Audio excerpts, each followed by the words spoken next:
নমস্কাৰ বন্ধুসকল, আজি আমি কথা পাতিম আমাৰ মা আৰু দেউতা। মা আৰু দেউতা আমাৰ বাবে আশীৰ্বাদ স্বৰূপ। কাৰণ মা আৰু দেউতা নহ'লে আমি এই পৃথিৱীখন দেখা নাপালোঁ। সঁচা কথা ক'বলৈ গ'লে আমাৰ মা দেউতা আমাৰ বাবে আশীৰ্বাদ এইকাৰণে হয়, জন্মৰ পৰা ডাঙৰ হোৱালৈকে আমাক যিমানখিনি কষ্ট কৰিলে সেইখিনি আমি মূল্য দিব লাগিব। কাৰণ আমি যদি মূল্য দিওঁ তেতিয়াহ'লে এই কষ্টখিনি সাৰ্থক হ'ব। আমি সাধাৰণতে দেখা পাওঁ যে আমাৰ মা দেউতা যিমানেই কষ্ট নকৰোঁ আমি কিন্তু সেই দুখখিনি উলিয়াই চাব নিবিচাৰোঁ। সৰুৰ পৰা ডাঙৰ হোৱালৈকে যিখিনি দেখি আহিলোঁ আমি সেইখিনিকে শিকি আহিছোঁ। মা দেউতাই যিমানখিনি শিকাইছে আমি সেইখিনিকে শিকিছোঁ। যদিহে আমি সেইখিনি নিশিকিলোহেঁতেন আমি এইটো পৰ্যায় নাপালোঁহেঁতেন। আমি ভাবক বা আপুনি দেখিছে আপোনাৰ জীৱনত সৰুকালৰ পৰা কিমানখিনি কষ্ট কৰিছে। আপোনাৰ চকুৰ সন্মুখতে দেখি আহিছে যে সৰুৰ পৰা কেনেকৈ ডাঙৰ কৰিছে মাক দেউতাকে। হয়তো আপুনিও অনুভৱ কৰিছে আপুনি কেনেকৈ ডাঙৰ দীঘল কৰিছে। সেই ডাঙৰ দীঘল কৰোঁতে আপোনাৰ ল'ৰাই হওক বা ছোৱালীয়ে হওক এটা কথা অনুভৱ কৰিছে, মই এখন পৃথিৱীলৈ আহিছিলোঁ, এই পৃথিৱীখনক আপোনালোকে দেখাবলৈ শিকাইছে। কিবা যদি ভুল ভ্ৰান্তি হৈছে সকলোবোৰ আপোনালোকে শুধৰাই ল'বলৈ কৈছে, শিকাইছে। গতিকে তেনেকৈ এই জগতখনক আপোনালোকে বা আমাৰ মা দেউতাই চিনাকি কৰাই দিছে। চিনাকি এইটো কাৰণে কৰাই দিছে, জীৱনটোত আমি সেইটো গতিপথত যাব লাগিব। কাৰণ সেইটো গতিপথত গ'লে আমি এটা নিজৰ ভৰিত নিজে থিয় দিব পাৰিম। চাওক, মায়ে যদি নক'লেহেঁতেন, দেউতাটো নাথাকে, দেউতা প্ৰায় সময়ত অফিচৰ কামত থাকে, বাহিৰত থাকে, তেনেক্ষেত্ৰত ঘৰৰ ল'ৰা ছোৱালীক চাবলৈ শক্তি নাথাকে। তেনেক্ষেত্ৰত কি হয়, মায়ে হ'ল শিক্ষয়িত্ৰী, ঘৰৰ ৰান্ধনি, অফিচৰ কামলৈ যোৱা সকলোখিনি দেউতা নথকা অৱস্থাত মায়ে চাই থাকে আৰু মাৰ নথকা অৱস্থাত দেউতাই চায়। যিমানখিনি ফুৰাবলগীয়া হয় দেউতাই ফুৰাবলৈ লৈ যায়, যি চাওঁ বুলি কয় তাকে চাবলৈ দিয়ে, যি খাওঁ বুলি কয় তাকে খুৱায় আৰু যি পিন্ধো বুলি কয় তাকে পিন্ধায়। নিজে কষ্ট কৰে, পইচা জমা কৰে। তাৰপিছতো আমি চিন্তা নকৰোঁ যে আমাৰ স্থিতিটো কেনেধৰণৰ হৈ আছে, আমি চিন্তা নকৰোঁ। তেনেক্ষেত্ৰত কি হয়, মাক দেউতাক দুখীয়া হ'লোঁ, সেই দুখীয়া ঘৰত কি হয়, ল'ৰা ছোৱালী কিছুমান আছে এনেকুৱা, বিশেষকৈ ল'ৰাবিলাকৰ হয়। ল'ৰাবিলাকে কি কৰে, বাইক এখন বিচাৰে যে বাইকখন নিদিলে স্কুল নাযায়, আত্মহত্যা কৰিব, কিবা কৰিব বহুত কথা উলিয়ায়। কিন্তু আমি এটা কথা চিন্তা কৰি নাচাওঁ যে মোৰ মা কি কৰি আছে, কিমান পইচা জমা কৰি ৰাখিছে, মোক পঢ়ুৱাইছে কিবা কৰিছে। মই সেইখিনি কথা ৰিয়েলাইজ নকৰোঁ, নিজে ৰিয়েলাইজ নকৰোঁ। কিন্তু সেইখিনি ৰিয়েলাইজ কৰিব লাগিব। যদিহে মাক দেউতাক আমি ভগৱান স্বৰূপ হিচাপে আমি নাচাওঁ, তেনেহ'লে আমাৰ জীৱনত কোনো সফল নহয়। কিন্তু এটা কথা চাওক, যেতিয়া ডাঙৰ হৈ আহিবা তেতিয়া অনুভৱ কৰিবা দেউতা নথকা অৱস্থাত তোমাৰ অৱস্থা কি হ'ব। দেউতা থকা অৱস্থাত তোমাৰ অৱস্থা ঠিকে আছিল, কিন্তু এতিয়া অৱস্থা কেনে নিজে চিন্তা কৰিব লাগিব যে দেউতাৰ থকা অৱস্থাত মোৰ এনেকুৱা হৈ আছিলে আৰু এতিয়া হ'ল এনেকুৱা। গতিকে কিছুমান কথা নিজে ৰিয়েলাইজ কৰিব লাগিব।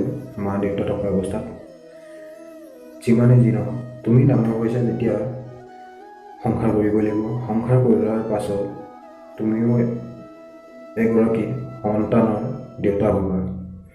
তেতিয়া অনুভৱ কৰিবা যে আমাৰ দেউতা কেনেধৰণে নিজৰ জীৱনটো কটাইছিল আৰু আমি কেনেধৰণে কটাই আছোঁ। যিমানে ধনী নোহোৱা, যিমানে দুখীয়া নোহোৱা, যদিহে আমি মনটো স্থিৰ কৰিব নোৱাৰোঁ তেনেহ'লে আমি এই সংসাৰৰ পৰা আঁতৰি যাব লাগিব। কিয় কাৰণে কৈছোঁ শুনক, এই সংসাৰত থাকি একো লাভ নাই যদি আমি মা দেউতাকে আমি সহায় কৰিব নোৱাৰোঁ। সৰুৰ পৰাই ডাঙৰ হ'লোঁ, কিন্তু একো কাম নকৰিলোঁ, ঘৰতে বহিলোঁ, খালোঁ, শুলোঁ, পঢ়িলোঁ, পঢ়া হৈছে পঢ়িলোঁ আৰু বাইক এখন দিলে বাইকখন লৈ ঘূৰি ফুৰিছোঁ, ঘৰত একো কাম কৰা নাই।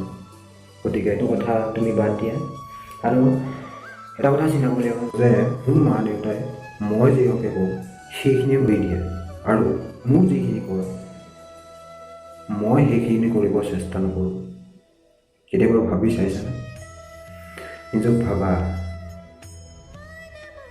যে মই যিখিনি কৰোঁ সেইখিনিয়ে কৰিম, আৰু মোক যিখিনি কৰে মই সেইখিনি নকৰোঁ। ইয়াৰ কাৰণটো কি? কাৰণটো তুমি নিজেই নিজক সুধিব লাগিব। এতিয়া চাওক, সমাজখনত এনেকুৱা এটা অৱস্থা আহি পৰিছে, মাক হওক দেউতাক হওক এটা বোজাস্বৰূপ হৈ পৰিছে, নগ'লেও নোৱাৰোঁ। কিন্তু এতিয়া যিমানখিনি দেখি আহিছোঁ, মাক হওক দেউতাক হওক বৃদ্ধাশ্ৰমত যাবলগীয়া হৈছে। কিয় হৈছে? সৰুতে কি কৰিলে আমাক আমি চিন্তা কৰি চাইছোঁনে? কিয়নো চিন্তা কৰিম? আমাক খোৱালে বোৱালে ডাঙৰ কৰিলে, অলপ টকা পইচা হ'ল আমাৰ, আমি সেইকাৰণে দেউতাক বোজাস্বৰূপ হৈ খোৱাব পিন্ধাব নোৱাৰোঁ, এতিয়া পেলাই দিয়া হয়। সেইটোৱে হৈছে আমাৰ জীৱনত। আমাৰ সমাজখনে আগতীয়াকৈ এইটো কথা কৈছিলে নেকি যে দেউতা বুঢ়া হ'ব, ৰাস্তাত পেলাই থৈ আহিবা? আমাক কৈছিলে নেকি? শিকাইছিলে নেকি? কিন্তু আমি কিয় কৰিছোঁ? আমি কিয় ৰাস্তাৰ কাষত পেলাই থৈ আহিছোঁ? চিন্তা কৰক। আমাৰ মগজটো দিছে চিন্তা কৰিবৰ কাৰণে, আমি কিছুমান কথা চিন্তাই নকৰোঁ। হয়, জীৱনত কাৰোবাৰ মাক দেউতা নাই, তেখেতলোকে কেনেকৈ জীয়াই আছে? তেখেতলোকেতো জীয়াই আছে, তেখেতলোকে সংগ্ৰাম কৰিছে জীৱনত জীয়াই থাকিবৰ কাৰণে। আমি কি কৰিছোঁ? আমি মাক দেউতাক থাকিও অপব্যয় কৰিছোঁ। গতিকে ভাবক, আমি মাক দেউতাক কি কৰিলে ভাল হ'ব? ৰাস্তাৰ কাষত পেলাম নে নিজৰ ঘৰতে সেৱা শুশ্ৰূষা কৰিম? এইটো আগতে কৈ আহিছোঁ যে আমাৰ মা দেউতা হ'ল ভগৱান স্বৰূপ, আমাৰ বাবে আশীৰ্বাদ। সৰুকালত আমি যিমানে বেয়া কাম নকৰোঁ, আমাক সেইটো শুধৰাবলৈ চেষ্টা কৰে। যিমানে যি কাম নকৰোঁ, আমাক কেনেধৰণে কৰিব লাগে তাক শিকাই দিয়ে। মা দেউতা যেনেদৰে কাম কৰিবলৈ কয় তেনেদৰে কৰিবলৈ চেষ্টা কৰা উচিত তুমি। কাৰণ আজি সমাজখন চাবলৈ গ'লে বহুত এটা বিপৰীত। কাৰণ খোজ দিবলৈ যাওঁতে চিন্তা কৰিব লাগিব যে মোৰ মা আৰু দেউতাই কি কৈছে, সৎ পথত গৈছে নে বিপৰীত পথত গৈছোঁ। যদি ভাল পথত গৈছোঁ তেনেহ'লে ভাল, আৰু যদি বেয়া পথত গৈছোঁ তেতিয়াহ'লে সেই বেয়া পথটোৰ পৰা উভতি অহাটো তোমাৰ নিজৰ। এইটো কাৰণে কোৱা হৈছে আমি কি কৰিম সেইটো আমাৰ নিজৰ ওপৰত ডিপেণ্ড কৰিব। কিন্তু তাৰ আগতে আমাক যিটো ৰাস্তা দেখুৱাই দিয়ে মা আৰু দেউতাই, সেইখিনি আমি মনত ৰাখিব লাগিব আৰু কাম কৰি যাব লাগিব।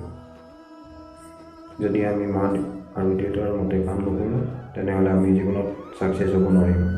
জীৱনত মাক দেউতাক যিমানখিনি আমি কষ্টৰ যদি সাৰ্থক কৰিব পাৰোঁ তেনেহ'লে আমি জীৱনত আগুৱাই যাব পাৰিম, আৰু মা দেউতাই আমাক আশীৰ্বাদ কৰিব এটা ভাল জীৱন কটাবৰ বাবে। আমি যিমানে বেয়া কাম নকৰোঁ, কিন্তু মাহঁতে যেতিয়া শুধৰাই দিয়ে, আমি যেতিয়া মা দেউতাৰ মনত আঘাত দিওঁ তেতিয়া মা দেউতাই কিন্তু আমাক আশীৰ্বাদ নিদিয়ে, কি দিয়ে? আমাক অভিশাপ দিয়ে। তেতিয়া আমি জীৱনটো কেনেদৰে কটাম? চিন্তা কৰক, আপুনি কেনেদৰে কটাব পাৰিব? আপুনি কিন্তু ভিক্ষাৰী হৈ পৰিব, কেতিয়াও উন্নতি কৰিব নোৱাৰিব, তললৈহে যাব।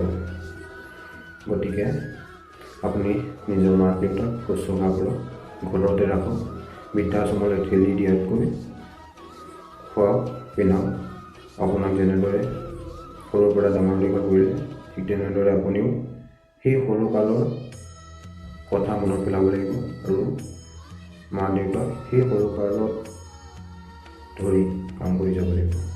আপোনাৰ কৰ্তব্য আপুনি কৰিব লাগিব। গতিকে যদি এই ভিডিঅ'টো ভাল পালে তেনেহ'লে লাইক কৰিব, কমেণ্ট কৰিব, শ্বেয়াৰ কৰিব, আৰু চেনেলটো যদি ছাবস্ক্ৰাইব কৰা নাই তেনেহ'লে ছাবস্ক্ৰাইব কৰিব। আজিলৈ